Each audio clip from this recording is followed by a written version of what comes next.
In this video, I am going to talk about the HMG-CoA reductase inhibitors. Why we are calling it the inhibitors?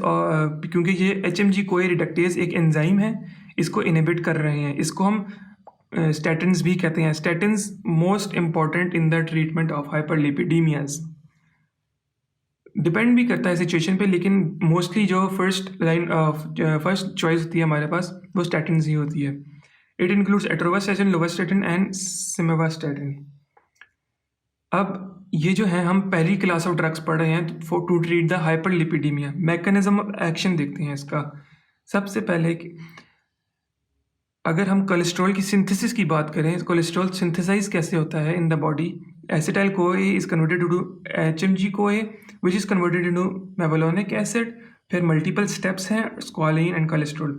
Ultimately cholesterol form हो रहा है. तो अगर किसी बंदे को कोलेस्ट्रॉल का प्रॉब्लम है, उसको हाइपरलिपिडेमिक सिचुएशन है उसकी बॉडी में, तो हम कोलेस्ट्रॉल की सिंथेसिस को ख़त्म करना चाहते हैं. हम चाहते हैं कोलेस्ट्रॉल ना बने, तो हम उसको देंगे स्टैटिन्स. स्टैटिन्स क्या होते हैं? HMG-CoA reductase. HMG-CoA रिडक्टेज जो है वो HMG-CoA को मेवलोनिक एसिड में कन्वर्ट करता है. तो अगर हम इस साइकिल को इस जगह पे रोक दें, इस एंजाइम को इनहिबिट कर दें, तो कोलेस्ट्रॉल नहीं बनेगा. कोलेस्ट्रॉल नहीं बनेगा तो हाइपरलिपिडेमिक सिचुएशन मॉडिफाई हो जाएगी. वो उसको हम सॉल्व कर सकेंगे उस सिचुएशन को. तो स्टैटिन्स और HMG-CoA रिडक्टेज इनहिबिटर्स, मतलब वो इस एंजाइम को इनहिबिट करते हैं ताकि हमारे पास कोलेस्ट्रॉल ना बने और अल्टीमेटली हमारे पास जो लेवल्स हैं कोलेस्ट्रॉल के इन द ब्लड और हाइपरलिपिडीमिया की जो सिचुएशन है वो उसको हम बेहतर कर सकें. दूसरा एक नेक्स्ट लेवल स्टेप पे जाता है. ये स्टैटिन्स जो हैं there is a decreased intracellular cholesterol. अब ये कोलेस्ट्रॉल जो है जब बनेगा नहीं, तो सेल के अंदर कोलेस्ट्रॉल की जो कंसंट्रेशन है वो कम हो जाएगी. बॉडी इस चीज़ को सेंस करेगी, सेल ने इस चीज़ को सेंस करना है, और एज अ रिफ्लेक्स इफेक्ट उसने ये LDL के रिसेप्टर्स बनाना शुरू कर देने हैं ताकि वो बाहर से ज़्यादा कोलेस्ट्रॉल एब्जॉर्ब कर सके, लिपिड कंटेंट एब्जॉर्ब कर सके. क्योंकि अब स्टेप बाय स्टेप देखते हैं कि कोलेस्ट्रॉल को हमने सिंथेसिस इनहिबिट की, कोलेस्ट्रॉल का लेवल कम हुआ इनसाइड द सेल, उसने बाहर से एब्जॉर्ब करवाना है LDL को, तो वो अपने रिसेप्टर्स बनाना शुरू कर देगा. जब वो रिसेप्टर्स बनाएगा तो ज़्यादा LDL inside the cell move होगा, और एज अ रिज़ल्ट हमारा जो ब्लड का लेवल है, ब्लड से एब्जॉर्ब होता है ना LDL, तो ब्लड में जो LDL का लेवल होगा वो कम हो जाएगा.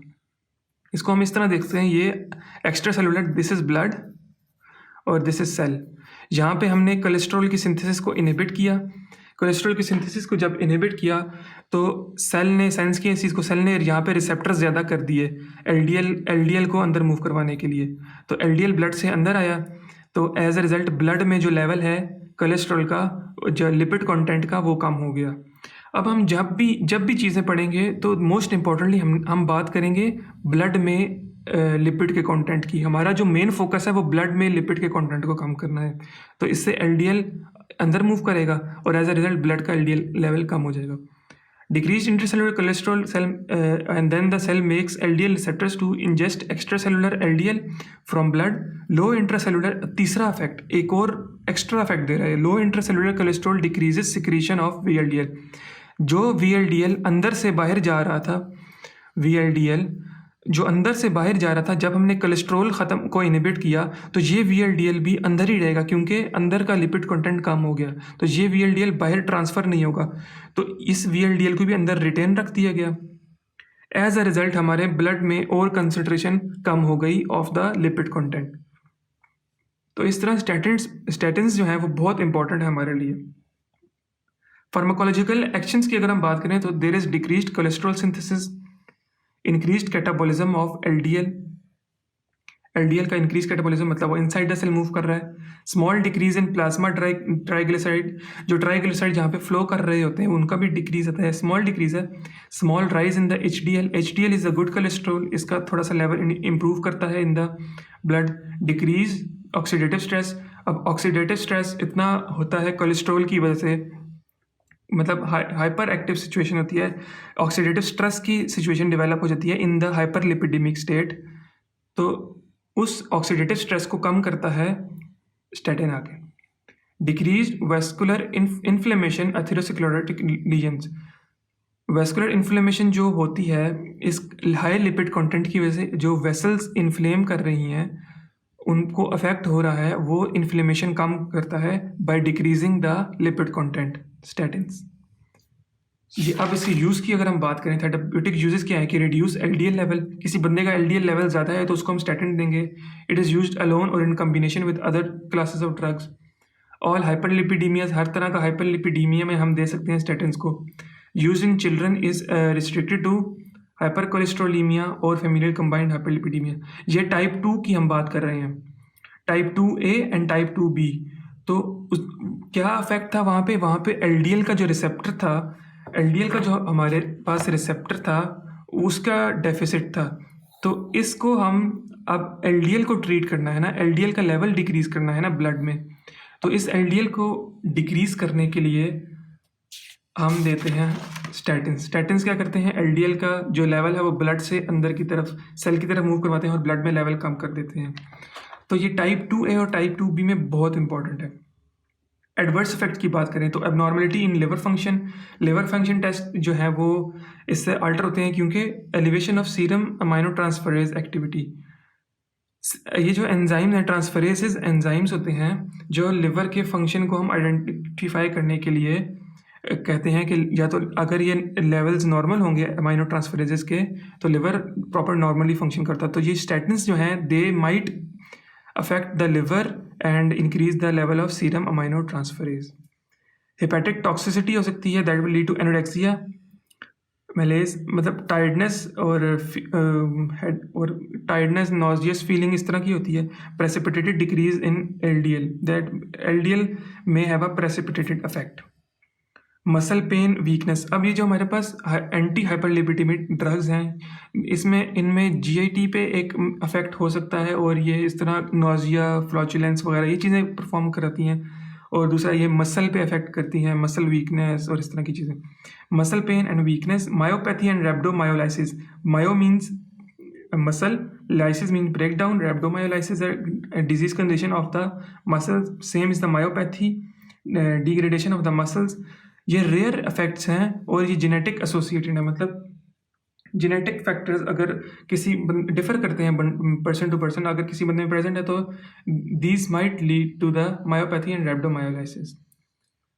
अब ड्रग इंटरेक्शंस की बात करें, दो चीज़ें याद रखने वाली हैं सिर्फ हमें कि ये जो आधी ड्रग्स हैं लोवेस्टेटिन, एट्रोवेस्टेटिन, वो CYP3A4 से मेटाबोलाइज हो रही हैं लिवर में, उनका लेवल जो कम होगा वो जो मेटाबोलाइज होगा।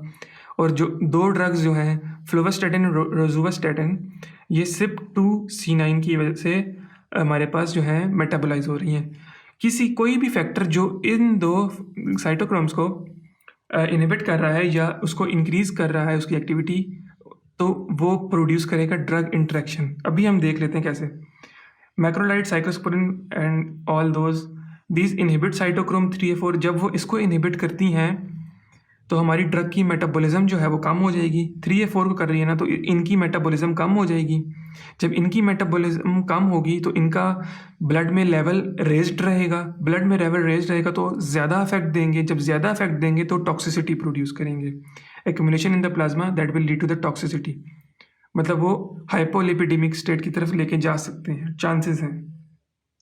फेनोटाइन रिजियोफुल्विन बार्बिचुरेट्स इंक्रीज CYP3A4 एक्सप्रेशन, ये इस पे इफेक्ट करके इंक्रीज कर रही हैं कंसंट्रेशन इंक्रीज नहीं कर रही, इसकी एक्सप्रेशन को इंक्रीज कर रही। ये जो है वो डिग्रेड कर रहा था, मेटाबोलाइज कर रहा था इन ड्रग्स को। जब ये ज़्यादा एक्टिव हुआ तो ये इन ड्रग्स की मेटाबॉलिज्म ज़्यादा होगी तो प्लाज्मा में कंसंट्रेशन कम रह जाएगी। जब प्लाज्मा में कंसंट्रेशन कम रह जाएगी तो हमारे पास सब थेरेप्यूटिक इफेक्ट आएगा, कम इफेक्ट आएगा हमारे पास।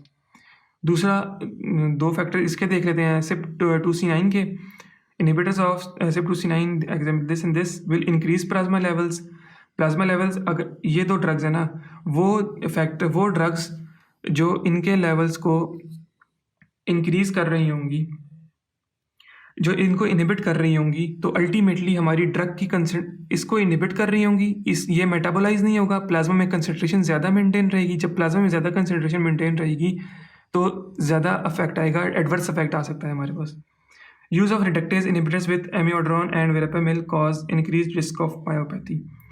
ये ड्रग्स इंडिविजुअली भी मायोपैथी का फैक्टर होता है, रिस्क फैक्टर होता है इनमें। और अगर हमने देखा कि इसमें भी एडवर्स इफेक्ट था स्टेटिन्स का हमारे पास, कि मायोपैथी हो सकती है। तो अगर हम दोनों यूज़ करेंगे तो हमारे पास चांसेस हैं कि मायोपैथी डेवलप हो जाए। और that is it about the statins and their pharmacological effects, adverse uses and drug interactions.